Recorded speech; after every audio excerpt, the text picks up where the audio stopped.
And we're back with another episode of Retrospective for the week. We're going to be looking at the possibility of Earth in the game. Going to be checking out some of the NPCs which are supposed to be landing and taking off from Loreville. And we're also going to be looking at the audio focus system that's supposed to help us with NPC conversations. This week it's got a lot of information, September 10th through 13th. Let's get right into it. We are starting this week, as always, with Calling All Devs on September 10th with a question for Eddie Hilditch from the Environment team. The question for Eddie was, how was Earth going to work in-game at the current scale of planets in Star Citizen? Now this question comes up because Earth is going to be at a 1/10th scale of its real-life counterpart. And Eddie gave us an answer that was less about how Earth was going to work at scale and more about how it was going to work, period. Because Earth, quite like Terra, is going to be a very complex and diverse planet, one that we won't see for a while since they need to build up their assets and their tools in order to be able to make such a planet. You've got all kinds of very well-known landmarks, biomes, deserts, forests, oceans, cities that are going to be difficult to put on Earth without messing it up so people notice that much. Now, it is 900 years in the future, so things could look quite different, but they're gonna want to hit some sort of similarity with current-day Earth. If you ask me, I think they should just do whatever Microsoft Simulator is doing and go ahead and use those maps because that game is looking real nice right now. But from what we do know, there are 3 landing zones on the currently planned Earth. The first is a futuristic-looking New York. The second is a, futuristic looking Moscow, and the third is, you guessed it, a futuristic looking Shanghai, which I guess is just regular Shanghai. So that's where most of their work's going to be put, and that won't really suffer from the scaling problem. So for now we won't know what's going to happen with scale, but it seems like they got plenty of time to figure it out. The next question was for designer Johnny Giacivius, asking, what are your plans for non-lethal weaponry? There are currently 2 types of non-lethal weaponry planned for the game. The first you can already find with the ship weapons, which are based on distortion damage. These do damage to your systems and shields. These distortion weapons will also be brought over to the first-person shooter aspect of the game in due time. The second type of non-lethal weapons would be things such as tranquilizer guns, tasers, and the like. The types of weapons that you might find in a bounty hunter's arsenal. As of this episode, they still did not have specific plans for these weapons, and we haven't heard much about that in the last year. But I imagine once these player systems come online that they have planned to come up soon, we should start hearing more about these non-lethal takedowns, especially because this all will be very important for the bounty hunter in all of us.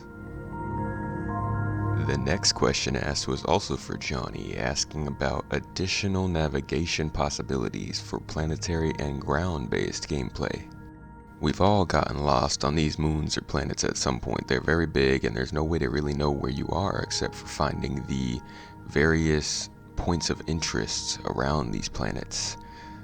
So it's understandable that backers are looking for a way to find their way around a little easier. Even a compass might help, but as of that moment, they did not have many plans, and even now we still have not heard much. The most we've gotten on this topic are the pre-visualizations of the mini-maps that might enter the game at some point in the near future. Now this is something that will definitely be needed for Squadron 42, so I would say no longer than maybe a year and a half until we see some more talk about this. But as far as implementation into Star Citizen specifically, I do not know when that might happen. They have discussed briefly on occasion how complex the system might be since all of these maps are actual globes instead of just flat maps. We're gonna have to see what they're gonna do with that. After that, John Crew was asked if there would be deeper customization options for our ships, mostly in the interior. This question was asking specifically if there will be deeper customization of player ship interiors. While this might obviously apply to the materials and colors you'll find on the interior of your ships, this also encompassed the cosmetic and effective wear that would be applied to the interior of your ship based on how much damage it had taken and the last time it was cleaned. And this is where we're going to start on our answer for this question. Everybody here has seen the window glares, the scratches, the dirty glass that you have on the interior of your ship. These are the dirty cosmetic window shaders that John has confirmed since this episode are applied a bit overboard due to a bug and keep being reapplied whenever it's fixed because a certain designer does not realize what's going on in the game and just flips the switch in his own builder, not understanding that he is applying a very dirty window to all of our ships. Now besides the windows, there is also scrapes and scratches, bumps and bruises all around the interior of our ships. This is just cosmetic grime, stuff that you can have caked onto your ship or that you can clean off every time you want it to be gone. It's going to be your choice how dirty you want your ship to be. And while some ships like the Reclaimer are at peak dirtiness right now by default, eventually there will be multiple variables that decide the amount of grime and dirtiness that's on your ship, so don't worry, that's not permanent. This is very visible in the Reclaimer, but also in the Hammerhead. Now what you'll find in the Hammerhead is a little bit different. You'll see component damage in the Hammerhead, which John says is also a way that the interiors are going to differentiate between different ships. Now this is not something that you're going to want to happen, as it's actually going to affect your ship, but it will occur over and over again and become greater and greater as you fail to repair your ship in due time. As far as interior customization goes in terms of materials and lighting, etc., John said they actually weren't going to focus on that for a good while. He said the first thing they wanted to do was get exterior customization out of the way, along with putting your own names and numbers on the outside of your ship. Now the funny thing about this is that this new customization system came out with a 300i rework, and you are able to customize the interior of your ship. Currently this system is only available for the one ship, the 300 series, but you can go ahead and customize colors, materials, interior, exterior, packages, all for free, until you get down to some of the deeper options, some of the extras and the weapons packages. Then you're going to start to see your price increases. And when I say extras, I mean extras. You're going to be pumping up a couple bucks here and there for something like, say, a sound system or a food maker, which hopefully will be usable in the ship if you're going to spend money on them. All this being said, it's a good first implementation. It'll be interesting to see how this is applied to other ships, like say the 890 Jump, whether we'll be able to change floor panels or entire rooms out. Going by this episode of Calling All Devs, it's surprising to see how quickly they got interior customization into the game, and I can't wait to see how they're gonna flesh it out even further. Now it's time for us to move on to Around the Verse for the week, published on September 13th, 2018. The first feature of this episode is on the new audio system that would play a part in our conversations throughout the verse. We got to drop in with senior audio programmer Simon Price to see how this system would play out. Basically, when you would encounter an NPC for a conversation, you would get a audio focusing feature, something that is reminiscent of how we focus on a subject once we're looking at it, as opposed to everything else in our peripheries. He demonstrated for us how the NPC might sound without this audio focus. What do you want? Whiskey, beer, or whiskey? And then showed us with negative focus bubbles how the NPC might sound once we are focusing on them. What do you want?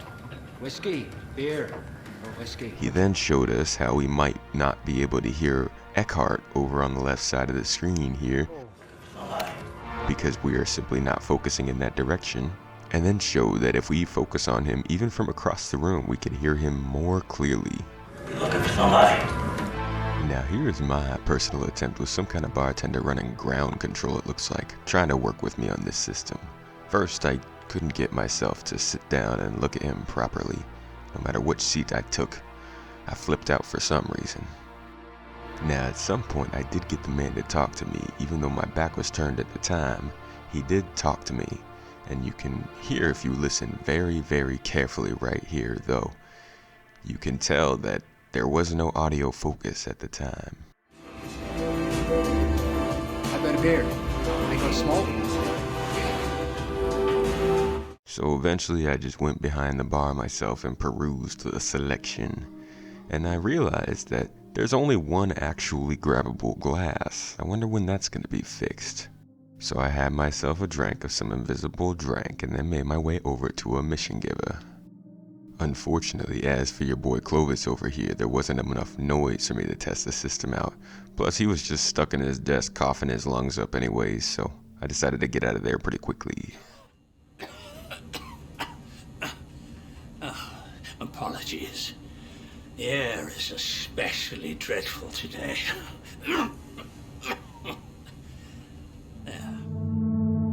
Next, we got a feature on how non-combat AI-driven ships were going to be landing and taking off from the spaceport in Lorville. For this, we went over to the desk of Andre Bicu, Senior Systems Designer, to hear about how it would work. The basic guide these ships would be following would be to appear above Lorville, head down to the city, land, hang out for a bit, get some coffee, drop off some cargo, see some shady characters, do a little slam, whatever they want to do, and then they would hop off and head back up into the sky and eventually quantum jump away from Hurston. Now this whole action is supposed to play out with a meshing of a spline system they have set up as well as the IFCS Auto Land feature. Unfortunately, this isn't in the game, I imagine because AI has been removed in a large part due to the strain on the servers until SSOCS is in the game. But I also am hoping that this is not going to be pushed back to coincide with AI's ability to fly in atmosphere, which was recently pushed off the roadmap. Now the spline system that they wanted to use is very complex. You can see it here. It's got plenty of inputs and outputs, and it looks like they were pretty well into the development of this feature. So I'm thinking it won't have to wait on that atmospheric flight for NPCs feature, and that we may see this after server-side OCS is re-implemented. But as with all things, hold your breath and cross your fingers because we don't see it on the roadmap, so we have no way of really knowing. Seems like a small enough feature that it might slip in without ever making it onto the roadmap though.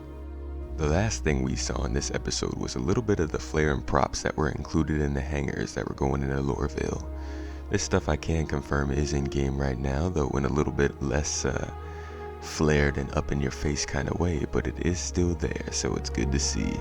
And I'm sure they're building on it for all the other hangar systems they'll be implementing too. And that just about wraps it up for this week's episode of Retrospective. Thank you again for watching, and unfortunately next week and the week after there won't be any episodes as I'm gonna be away on some personal life business. I will be taking a break for a little while, and I'm gonna miss you guys, but hopefully you can find something else to take up your time in those 2 weeks. So until then, let's all keep our eyes out for 3.7 going into Evocati and hopefully PTU. And by the time I get back, we'll all be dealing with a couple more updates to slide into Retrospective. Have yourself a great September, people. I'll see you later.